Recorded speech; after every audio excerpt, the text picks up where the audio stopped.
Gazipur basic উদ্যোক্তা মেলায় চলে আসলাম। আজকে প্রচুর ঘোরাঘুরি করব, প্রচুর খাওয়া দাওয়া করব, সবই তোমাদের সাথে শেয়ার করব। আশা করছি পুরো ভিডিওটার সাথেই থাকবার। বেসিক মেলায় কি কি উঠানো হয়েছে সবই তোমাদের সাথে শেয়ার করব। বাংলাদেশের প্রাচীন কালের জিনিসপত্র অনেক উঠানো হয়েছে এই মেলায়। আসসালামু আলাইকুম এভরিওয়ান, সবাই কেমন আছো? নিশ্চয়ই ভালো, আলহামদুলিল্লাহ আমি অনেক ভালো আছি। এই মেলা শেষের জন্য আমরা ভাবলাম সকাল সকাল চলে যাই ভাওয়াল ভদ্রা আলম, সেখান থেকে চলে যাব বেসিক উদ্যোক্তা মেলায়। এই তো যাওয়ার আগে টুকিটাকি জিনিস কেনার ছিল, সেগুলো কিনে নিয়ে যাচ্ছি। কালিয়াকুর আর আসা হবে না, তো কালিয়াকুরের সব কাজ শেষ করে এখন আমরা চলে আসলাম ভাওয়াল ভদ্রা আলম কলেজে। এখানে একটু কাজ আছে, এর জন্য আসলাম, কিন্তু কাজটা হবে কিনা জানি না।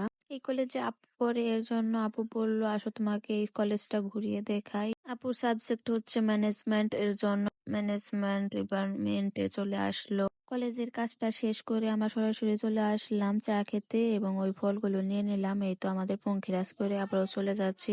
এবার চলে যাচ্ছি হচ্ছে গাজীপুর বেসিক উদ্যোক্তা মেলা 2025। দিন ধরে ভাবছিলাম যাব যাব, কিন্তু যাওয়া হয়নি। আজকে হঠাৎ করেই চলে আসলাম, কোনো কিছু প্ল্যান ছাড়াই হয়ে যায়, এটা ভেবে খুবই ভালো লাগতেছে। প্ল্যান করে কিছুই হয় না। এই তো আমরা চলে আসলাম বেসিক উদ্যোক্তা মেলার ভিতরে। এখানে এসে দেখি বাংলাদেশের সবকিছু ঐতিহ্য জিনিস দিয়ে জিনিসপত্র বানানো হয়েছে। এখানে বেতের জিনিস আছে, পাটের জিনিস আছে, পেয়ে যাচ্ছ সুন্দর সুন্দর মাটির জিনিস। এখান থেকে আমার আপু একটা মগ নিয়ে নিল। এখানে আরো পেয়ে যাচ্ছ তোমরা পিঠা, উৎসবের পিঠা এবং ডেজার্ট আইটেম, মিষ্টি জাতীয় কত বড় বড় মিষ্টি দেখতেই পারতেছো তোমরা। এখানে তোমরা আরো কিছু পেয়ে যাচ্ছ, ফুলের টব, ঘর সাজানো অনেক জিনিসই পেয়ে যাবে। এই তো আপু একটা মগ নিয়ে নিল, সুন্দর একটা মগ দেখে। যদিও আপু ফ্রেন্ড গিফট করছে, আপু কিনে নেই। এখানে তোমরা আরো পেয়ে যাচ্ছ আরবি ক্যালিগ্রাফি।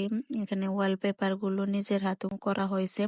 এখানে যা যা দেখতেছো সবগুলোই নিজের হাতে করা হয়েছে, নিজের হাতে বোনা হয়েছে, তারপর সেল করতে আসছে। মাশাআল্লাহ, অনেক প্রতিভা আছে দেখা যাচ্ছে। এখানে তোমরা আরো পেয়ে যাচ্ছ কসমেটিকের জিনিস। এটা দেখে তোমার ভীষণ ভালো লাগতেছে, মনে হয় কিনে নিয়ে যাই, কিন্তু কিনবো না। আমি তার বাচ্চা না, আবু বকতেছে, এর জন্য না কিনেই চলে আসলাম। এখন আমাদের ভরপুর ক্ষুধা লাগছে, এর জন্য খাবো। অনেক লেট হয়ে গেল, এর জন্য ভাবলাম ফুকুতে যাই, ভারী কিছু খাই। এর জন্য আমরা ফুকুতে চলে আসলাম। এখন আপু অর্ডার দিচ্ছে, আমরা একটু ঘুরে দেখতেছিলাম।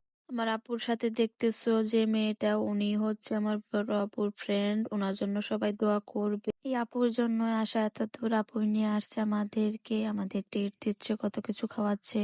এই তো আমার বড় আপুর সাথে একটু ঢং করে নিতেছিলাম, কাপলদের মতো একটু ভিডিও শট নিতেছিলাম। তার পাশাপাশি আমাদের খাবারটা চলে আসলো। ওরা হচ্ছে 800 টাকা সেটমেন্ট অর্ডার করছিলাম। এখানে তোমরা দেখতে পারতেছো কি কি আছে। এখন আমি টেস্ট করে দেখতেছিলাম কেমন। আমার কাছে ভালোই লাগছে, কিন্তু আমার আপুর কাছে ভালো লাগেনি, এর জন্য খাইনি। আজকে আমার ব্যাকগ্রাউন্ডে অনেক নয়েজ হতে পারে, অবশ্যই তোমরা ক্ষমা দৃষ্টিতে দেখবে। এই তো খাওয়া দাওয়া শেষ, এখন আমরা চলে আসলাম বাংলাদেশ ধান গবেষণা। এখানে এসে একটু আমরা ফুচকা খেয়ে নিচ্ছিলাম। আজকের ভিডিওটা এখানে শেষ, পরবর্তী ভিডিওর জন্য অপেক্ষা করবে। ততক্ষণে ভালো থাকবে, সুস্থ থাকবে। আর আমার ভিডিওটা ভালো লাগলে অবশ্যই লাইক কমেন্ট শেয়ার করতে ভুলবেন না। আল্লাহ হাফেজ।